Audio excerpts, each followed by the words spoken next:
I am Vidushi Tyagi and you are watching Daily News Simplified, an answer to what, why and how of newspaper analysis from the UPSC perspective. So today we have taken up important articles from the Hindu, the Business Line and the Indian Express. So today we have food security, India's coal imports and cooperatives for mains discussion. And for P we have Vikram 1 launch vehicle, core sector output, H5N1 virus and elephant corridor. And before starting our discussion, one request, if you like our initiative, please do like, share and subscribe our videos. So let's start our discussion with our first article which appeared on page number 14 in the Hindu newspaper. Context is that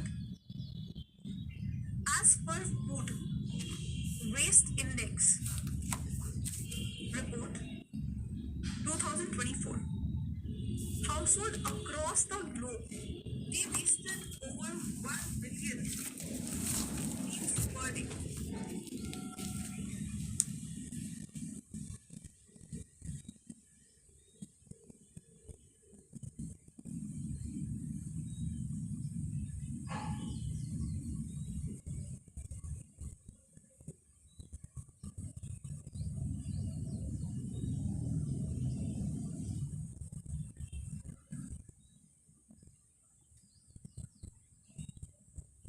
Billion meals per day.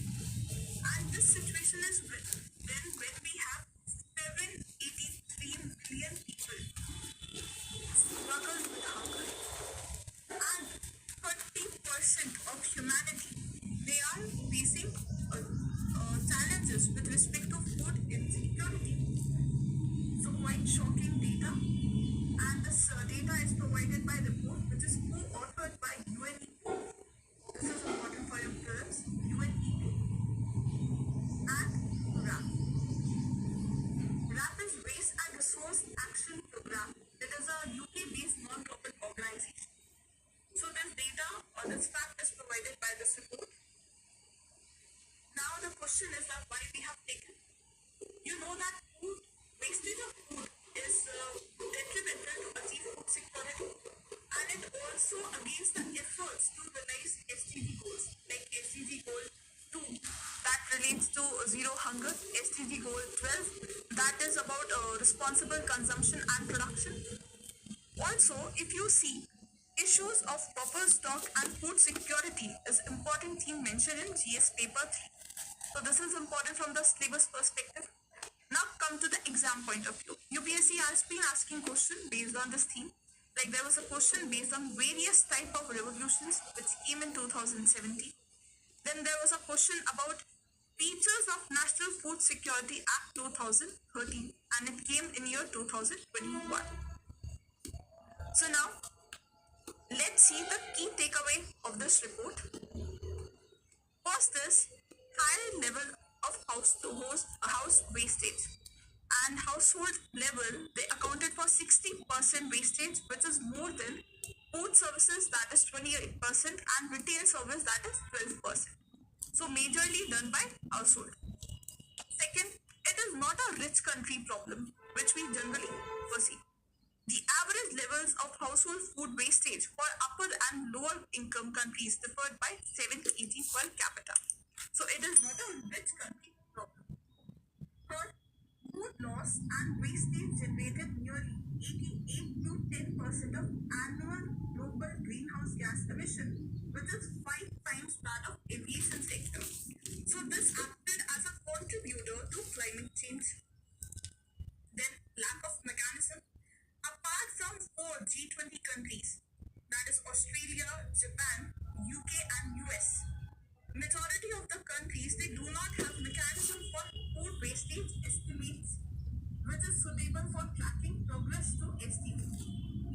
Now, impact on economy. It is estimated that the toll of both food loss and waste on the global economy is nearly $1 trillion. So these are the key findings from this report which is published by UNEP and RAP. Okay. Now, in this discussion, we'll see different aspects related to food security. So let's start our discussion with a definition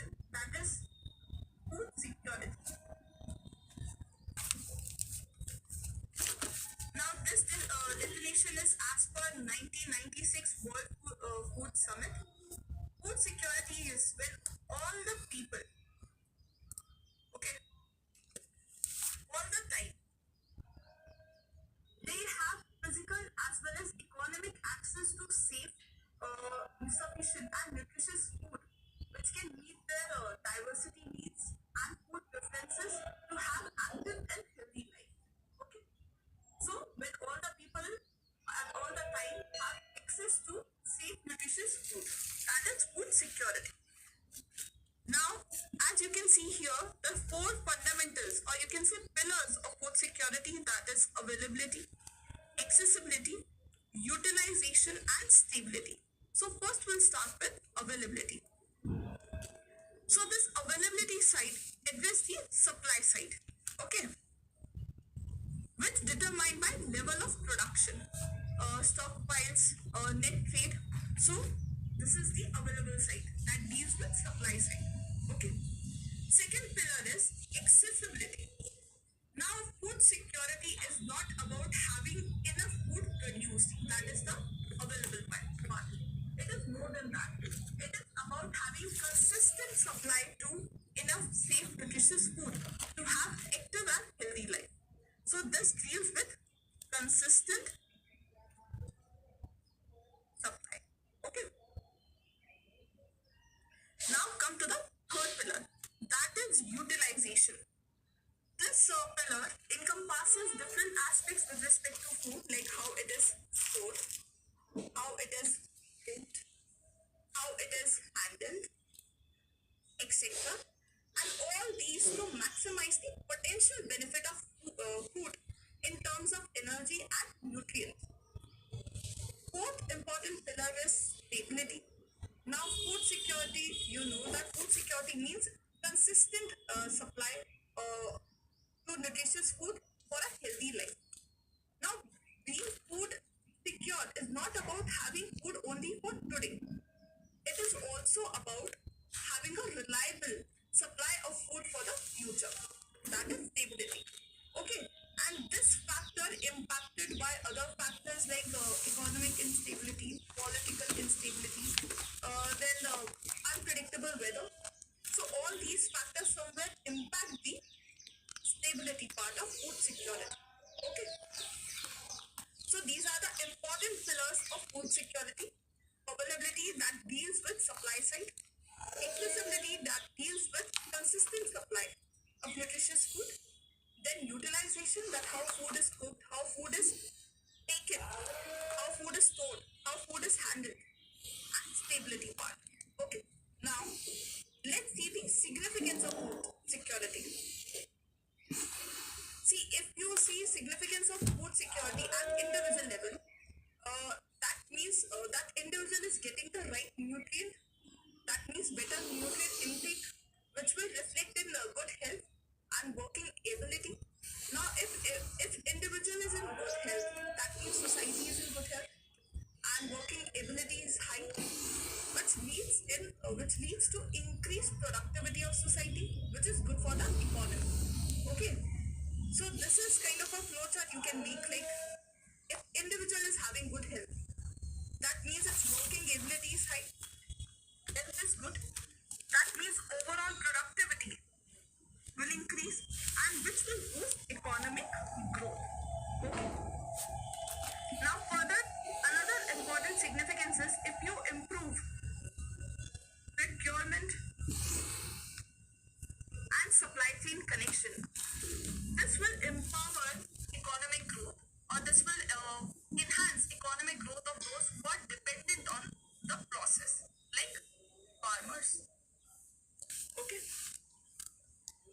And third significance is that any stable agricultural sector will create jobs in farm sector, non-farm sectors. This will contribute to robust economy.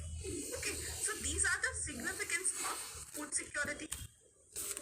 Now, having seen the important pillars of food security, significance of food security, now let's understand the conundrum of food security vis-a-vis India.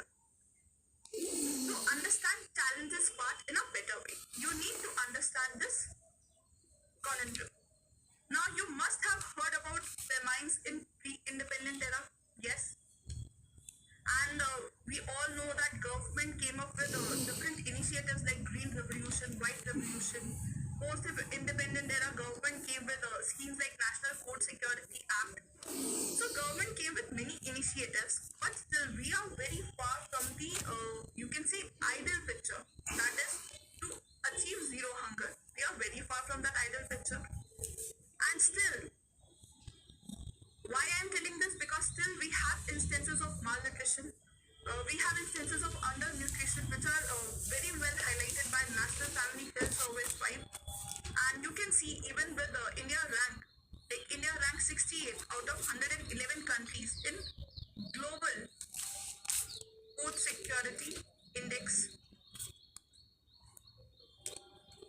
2022. India ranked 111 in Global Hunger Index in year 2023. So all these reflects that food security has still remained a challenge in India. And why it is a challenge? Let's see. Now we have seen the pillars of food security. Now let's see challenge with respect to each pillar of food security. And the first challenge here comes with availability part. See, you all know that India is having a large population. So to ensure food security for large population, we need to have a robust agricultural landscape. Yes, but Indian agricultural sector is facing lots of issues like fragmented land holding, poor infrastructure, low yield, poor mechanization, lack of diversity or diversification. So all these issues Indian agriculture is facing, yes. And due to these factors, the output or the production level somewhere tends to fluctuate, and this impacts the availability part adversely. Because of all these factors, the output will fluctuate, and this will impact the availability of food. Second issue is with respect to accessibility. Now, accessibility, just now we have seen that it is connected to consistent supply of food. Yes, but here, this part having issue like poor supply chain, leakages and corruption in PDS system. Now, very large portion of our population is below the poverty line, and they are dependent on government apparatus for food security. And these government apparatus, they are marred by leakages or corruption. Definitely, this will disrupt the supply chain, which will impact the accessibility part adversely. Got it? So, poor supply chain, leakages and corruption in PDS system. Come to third pillar, that is utilization. Now, these two factors, that is availability and accessibility, are not the only reasons behind India's poor position in the various health indices. Utilization play a vital role there. Now, this pillar having issues like lack of diversity in diets, heavy reliance on rice and wheat, then lack of intake of millets and cereals, hygiene issue, sanitation issue, gender discrimination also comes here.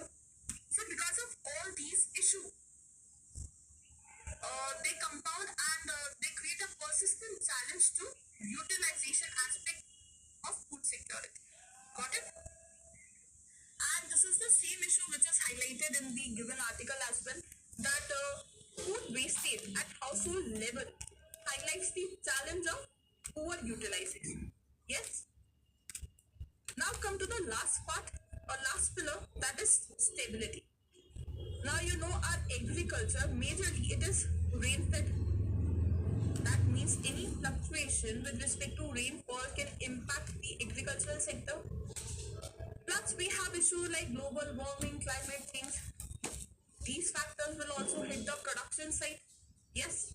Then further, globalization of economy has its own flip side. Recent events like Russian-Ukraine war, such events impacted the supply chain. Plus, cyclical nature of economy creates challenge with respect to job and income. So these all challenge create problems with respect to stability of food chain. Got it? So now, having seen the significance, having seen the important pillars, having seen the challenges, what should be the way forward? See, challenges of food security, they transit through various channels. Yes. So we need to have a comprehensive solution which will start at individual level to understand or to create awareness towards significance of nutrition and proper utilization of food. For government, there is a suggestion that government need to address challenges pertaining to agricultural sector. We have seen the challenges faced by agricultural sector like low fragmented land, low yield, uh, poor mechanization, etc. So government need to address those issues in agricultural sector. Last but not the least, to ensure consistent supply or accessibility part, uh, there is a need for buffer stock and seamless supply. Yes, so this can be the way forward. Now, let's come to our next topic,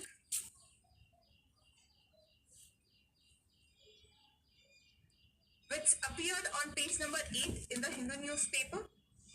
Context is that India faces a looming crisis of electricity, which further exaggerated by unpredictable weather conditions and rising India's rising economy.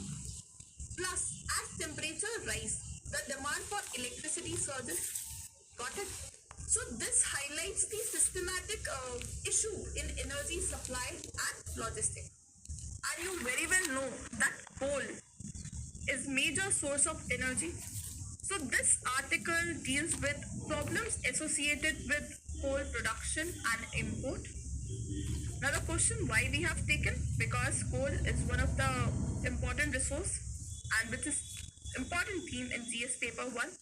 Also it deals with energy aspect, which is another important theme in GS paper 3. Also UPSC has been asking question based on natural resources. There was a question based on coal sector in year 2019. Okay, so now let's see challenges highlighted by author in this article with respect to coal production. So here author highlighted that the root of recent electricity shortage, which particularly happened in August 2023, is often misattributed solely to lack of domestic production. According to author, this situation is quite complex. Author provided one data that despite energy deficit, a shortage represented just 0.55% of the demand. Okay, this is the energy shortage. And surprisingly, we have 30 million tons of coal.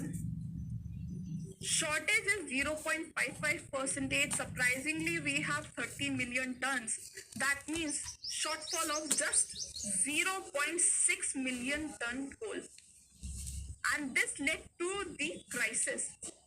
So, this discrepancy highlighted by author, which reflects a significant logistic bottleneck in transporting coal to power plants, and that is why author highlighted that general perception is that this energy crisis is just because of low domestic production. General perception is like that, but in reality, reason is logistic challenge, and this even approved by Ministry of Power. Ministry of Power also acknowledged this issue, and they emphasize on need for better transportation networks. But this is a long-term solution because it will take time. For short term, what we can do, we can offer alternative coal resources like domestic auctions, which are viable. Okay, so this is a short-term solution highlighted by author in this article. Now, another issue author highlighted is with respect to notification by the Ministry of Power. So, Ministry of Power issued an advisory urging power generators to monitor coal stocks until June 2024 and import coal if needed up to 6% by weight. Now, author highlighted certain issue with this notification. According to author, government need to clarify whether this notification is advisory or mandate or compulsory. So, issue is that if it is advisory, if government is not clarifying this aspect, then power generators or power regulators, they are forced to import 6% of the coal. Yes, they are forced to import because of clarification not provided by the government. And according to author, we need just 0.3% additional blending to mitigate the challenge or shortage. So our need is only this. So to clarify this aspect, government need to come with a clear notification. Second, if regulators they are importing 6% of coal, definitely it will lead to high price, like high electricity cost, and that is issue for the consumers also.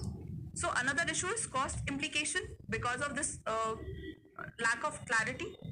Second, this will impact those plants which are not near mines.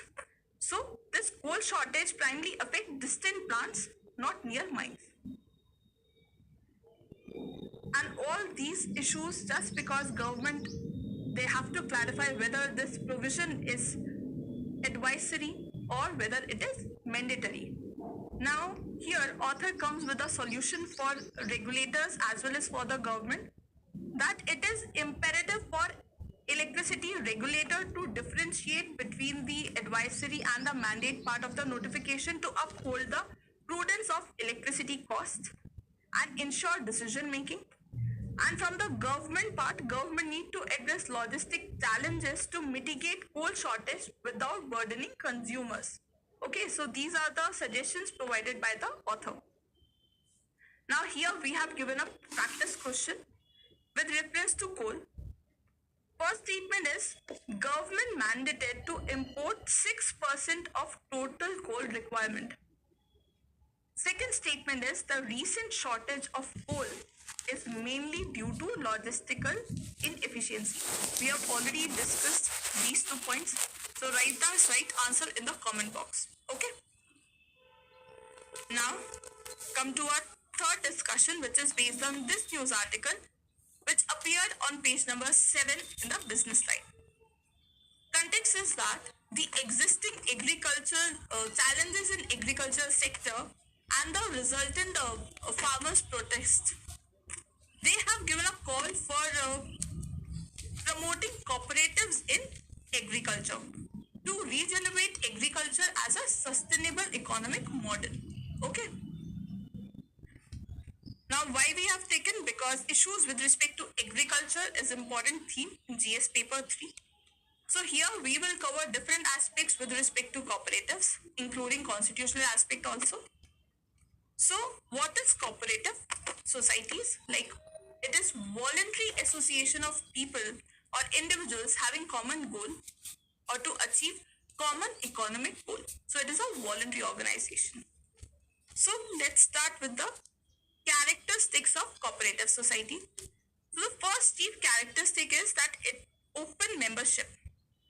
It is open to anyone who wishes to join cooperative society without passing through different discriminatory practices or checks based on religion, based on social background, based on political background or racial background.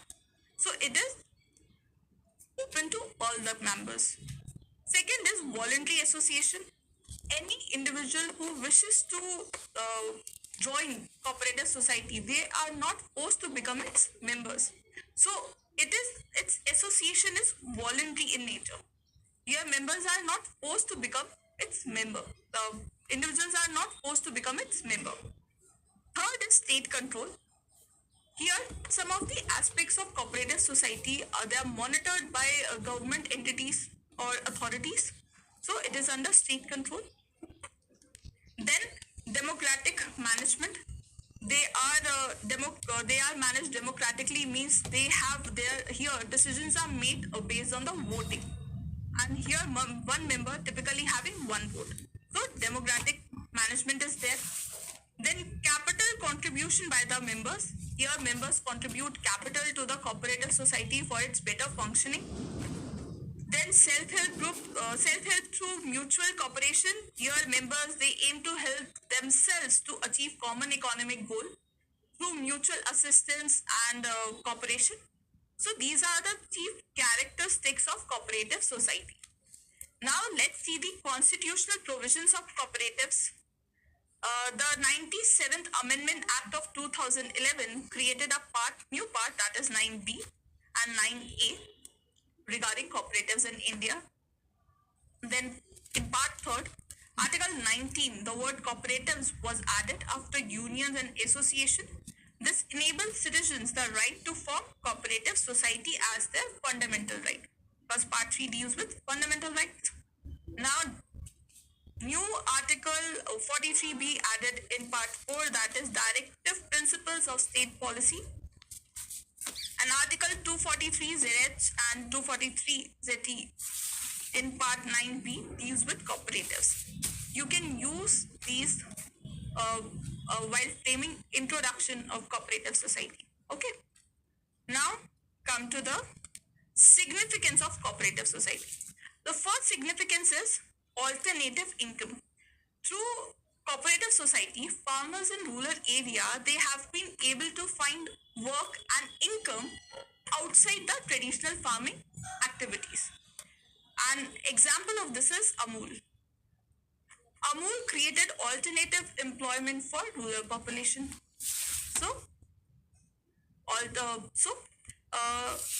Cooperative society, they are creating employment outside the traditional farming activities. Second is financial inclusion. These cooperative society, they are providing financial inclusion through financial services like loans, which is essential for the economic development of rural population.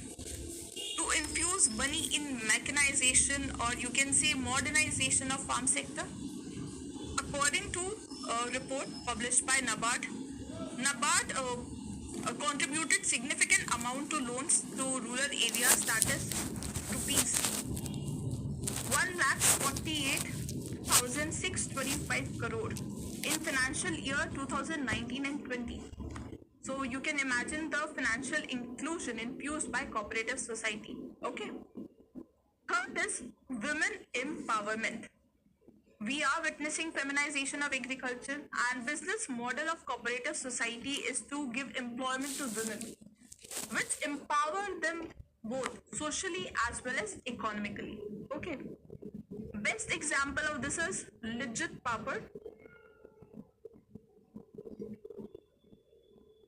Shri Mahila Grih Udyog, Lijjat Papad, which is a classic case of empowering women. Okay. Fourth is competitiveness of good. See, goods produced by cooperative society, they are quite competitive in nature because members, they control output as well as supply part, which eliminates the need for middlemen. So definitely it will bring down the cost of the final product. So products are quite competitive. So these are the important significance of cooperative society. Now, having seen the significance, we should cover challenges part also. So let's see challenges of cooperative society. The first challenge is lack of participative character. This is a challenge because some members, they join only to gain benefits without actively participating into it, and which somewhere dilute the value and resources for the other members. So lack of participative character. Another challenge is dominance by elite group. The wealthy members and politicians, they exert disproportionate influence or control. Generally, we know that wealthy members, they gain the power position and they ignore the needs needs of majority of the cooperative members. So, dominance by elite group is another challenge. Another challenge is geographical inconsistency. See, success is not uniform across all the region of cooperative society. They thrive well only in selected area, that is in southern and western India, in comparison to northern and eastern India. So geographical inconsistency is there. They are highly successful in western India, then in southern India. Okay. Another issue is government control. See, government provide capital to cooperative society. They even appoint board members also. So they somewhere dilute the autonomy of cooperative societies. Okay. Then state cooperative laws, they are not conducive to the growth and modernization of cooperative society. So, government control is another challenge because they somewhere impact the autonomy of cooperative society. Then, financial mismanagement, fraud, corruption. So, cooperatives, these financial mismanagement, corruption can plague cooperative society, which undermines their trustworthiness, or you can say their efficiency. Then lack of dedicated government official. There is lack of a dedicated government official specific for cooperative society who can manage and look after the cooperative societies. Okay, so these are the challenges associated with cooperative society. Now let's see the steps taken to address the issues. Enactment of Multi-State Cooperative Society Act 2002 and its amendment in 2023 to ensure autonomy. Then creation of Ministry of Cooperation. Then National Cooperative Database. Banking Regulation Amendment Act to strengthen regulation of urban cooperative banks and cooperative as buyers on GEM portal. So author highlighted that creation of Ministry of Cooperation is in a right direction. Okay, so this is all about from the mains part.